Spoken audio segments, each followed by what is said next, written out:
Talking about an eclipse, we've had a lot of questions. Why is this different than the one we just had in October? We just had one. It wasn't that big of a deal. Why is this one different? It was an annular eclipse, and this one is a total eclipse.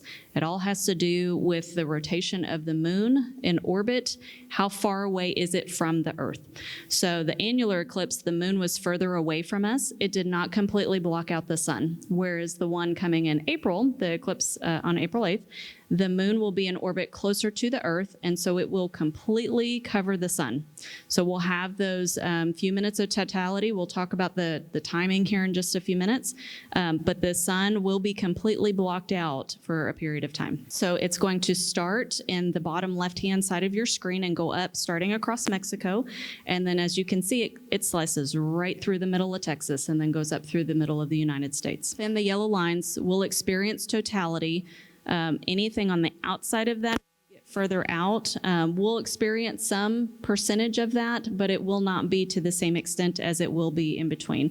And then that middle line, that is the dead center, basically. So the pin just gives you an idea, reference where Temple is located. So the phases of the eclipse, as we are talking about a partial eclipse versus the totality, it's the phases of the moon moving across the sun. So when we talk about the partial starting, that's when the moon first starts to cover the sun up until totality, which is the complete coverage, and then it goes back to partial as it's moving off of the sun and the sun becomes more visible. So what is the timing? What are we looking at? Depending on where you're at. So for us, it's 3 minutes and some change, just under 4 minutes. We are tracking the entire duration of it. What are we expecting? So we're gonna have some challenges with that many people here.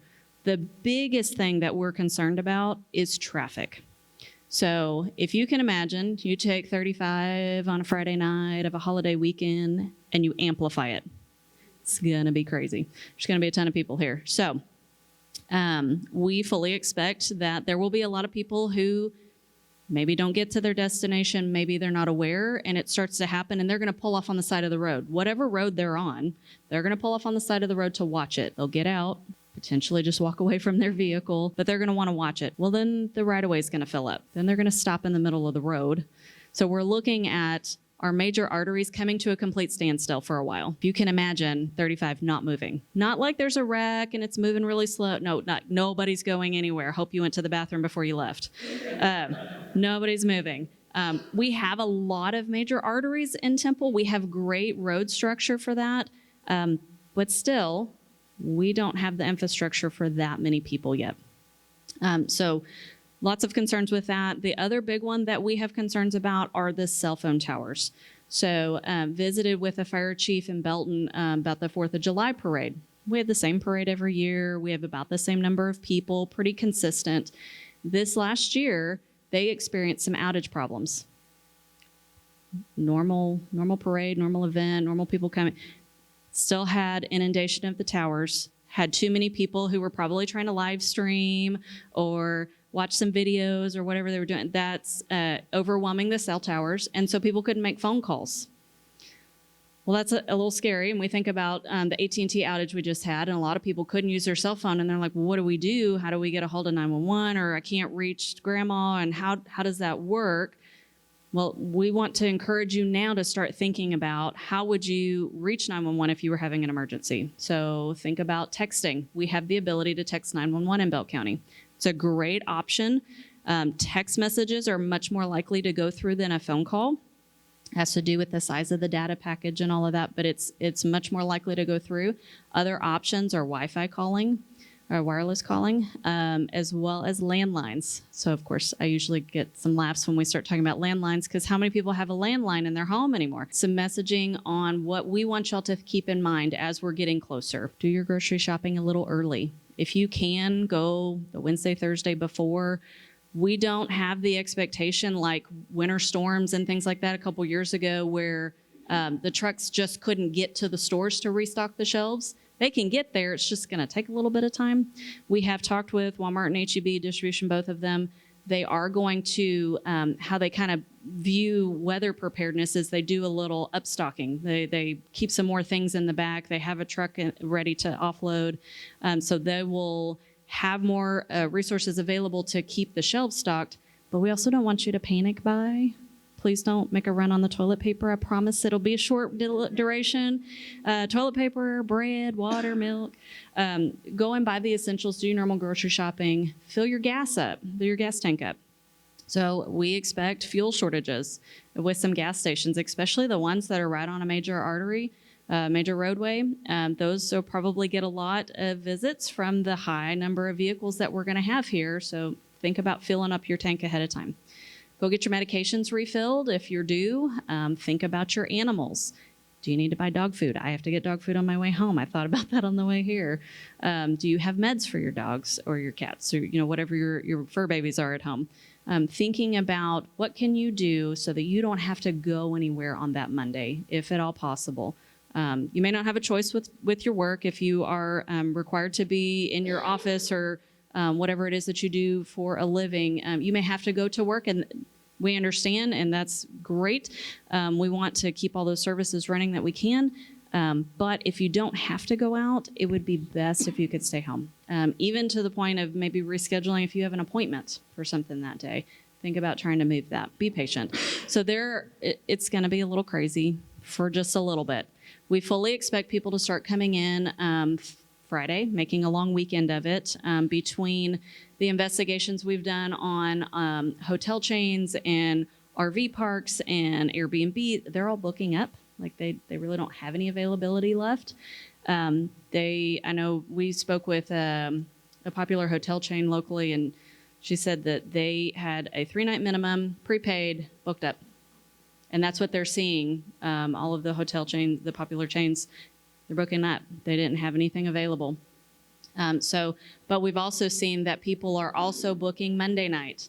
So while their 3-day minimum is getting them to the Eclipse day on Monday, a lot of folks are going to stay Monday night, and so we expect some traffic Tuesday morning as well. So that's some newer information that we want to make sure that y'all are aware of. Traffic will be really bad Monday, but there may be some congestion Tuesday morning as well. Fully expect that it will ramp up and kind of slow down come Tuesday. Try to maybe get back to some normal life there. We are taking a lot of precautions in planning for this. I know I'm going to hand off to these guys in a minute and let them talk a little bit. We're staffing up. We are trying to be prepared as possible. Yes, it's April, and yes, we have storms, and yes, we are aware that there is a possibility that it may be cloudy that day, but we don't want to plan for a cloudy day and then it be a beautiful day like it is today, because then we're going to have people here. There are folks coming from not just across the nation, but we have seen and received information about people who are internationally traveling to come to Central Texas. If you look at some of the astronomy sites and folks that follow eclipses and they travel for them, Mexico is the best viewing location. Texas is the next, specifically Central Texas. So there's a lot of interest in coming to our area to view this. This is something that does not happen very often, the full total eclipse. There was one in 2017 in North America, but it was up north. The next one for the United States is not for, thank you, ma'am. I just saw, she's my new best friend. We've been chatting a lot about eclipses. So 2045 is the next one in North America. So it's not a frequent event, so enjoy it, but be patient. It will be a little crazy, but we will get back to life as normal. So just a little bit on our staffing. So both the fire, police department, EMS, we're all up staffing. And essentially within the police department, we've canceled all leave time from April 6th through April 10th. And what that means for us is we'll have every available body working and on duty at the time.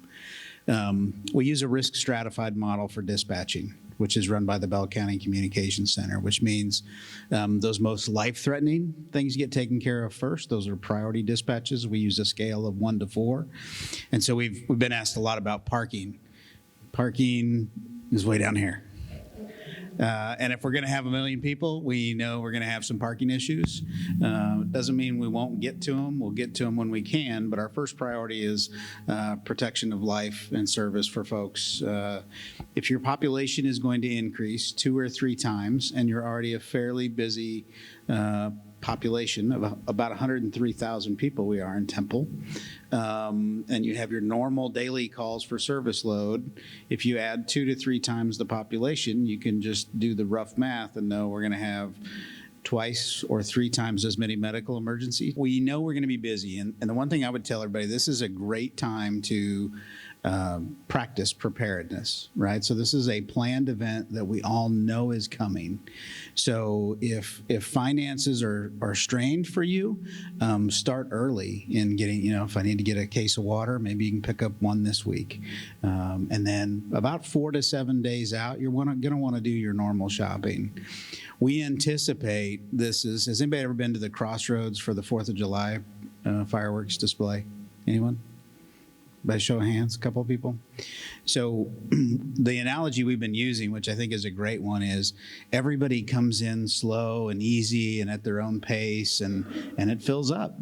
And then the moment the fireworks are over, it is the Indy 500, because there is nothing more important than getting to my house now.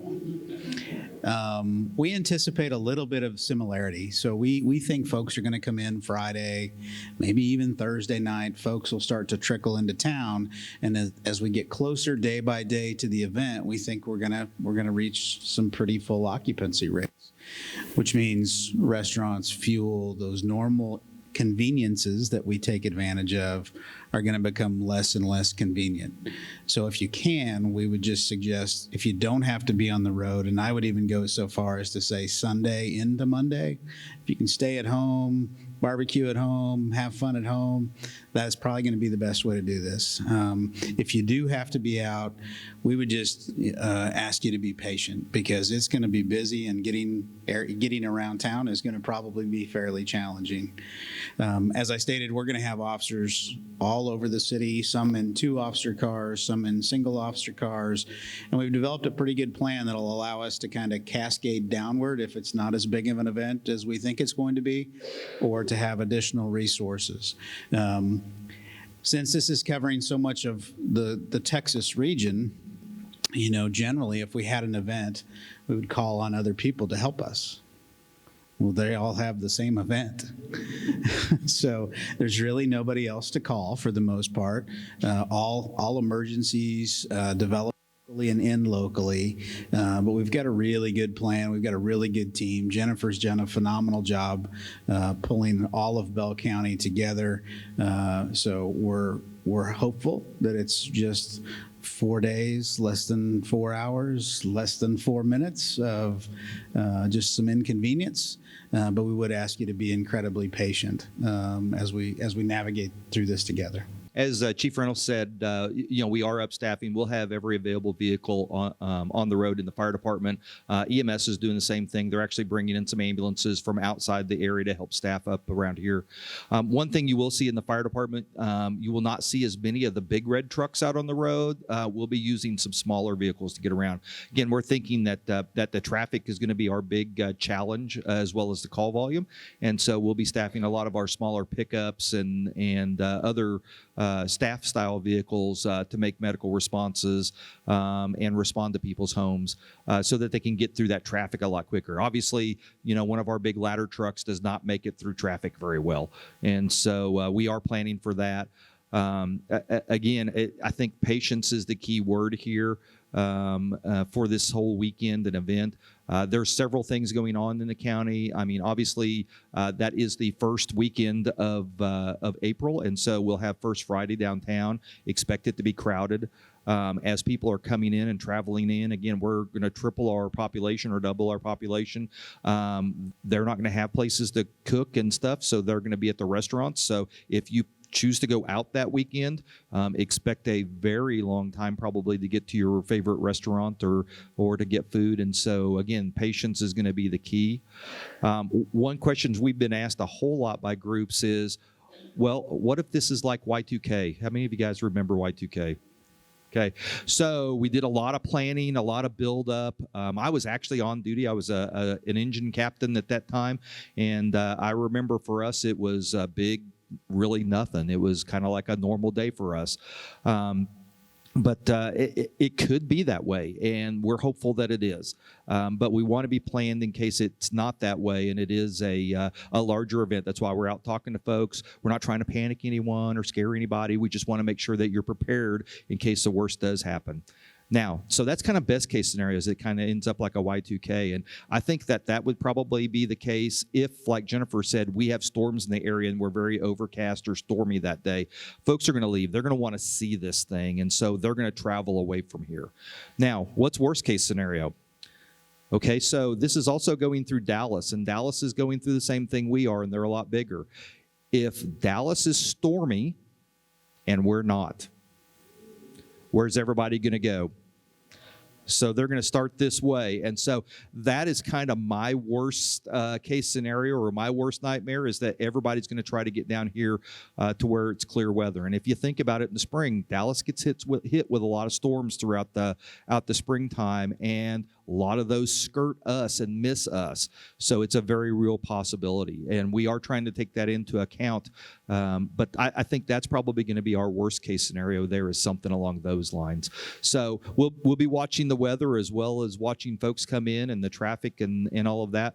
And, we'll get out messaging as it's appropriate to everybody. So, pay attention to your media sources and all the city communication sources. We will be getting that information out if we think we see something other than what we're kind of planning for.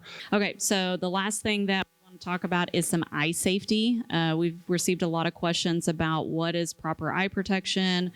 Should we even look at it? I will say, if you're going to look at it, if you have a desire to look at the eclipse, make sure that you are wearing proper Eclipse glasses. So the ones we've handed out today have the ISO rating. So you can look on the inside of the band. It is little itty bitty print. I will warn you on that. But the ISO rating needs to be printed on there. It needs to be the proper ones, not counterfeit. I've seen some that they don't have that posted on there. Don't wear those. They are not legitimate. If you are not comfortable, you have concerns about looking at the sun, because they are rated for doing that. I know that there are still some concerns about that. Don't look up at the sun. There are other options you can do. There's a pinhole where you do the cardboard with the pinhole and it kind of mirrors it down on the ground. There are a lot of resources that you can go to, bellcountyeclipse.com. We have some resources on there of other options. But we'd strongly encourage you to make sure that if you are planning to view it, to do it safely. Don't think that regular sunglasses are going to keep your eyes safe, or a welding helmet, or any of those things. We want to make sure that everybody has a good time doing this and that their eyes are taken care of. You can experience headaches. You can have temporary blindness. You can even have permanent eye damage if you don't wear the proper eye protection. So we just want to stress the importance of that if you are going to do this, especially with kiddos. If you have some little ones that you're going to have with you watching, make sure that they're wearing the glasses. If they're little bitty, don't give them glasses. Have them do the pinhole activity or something where they're not looking up at the sun. As they said, this is not meant to panic anybody. We really just want to make sure that you have the information, that you can plan accordingly.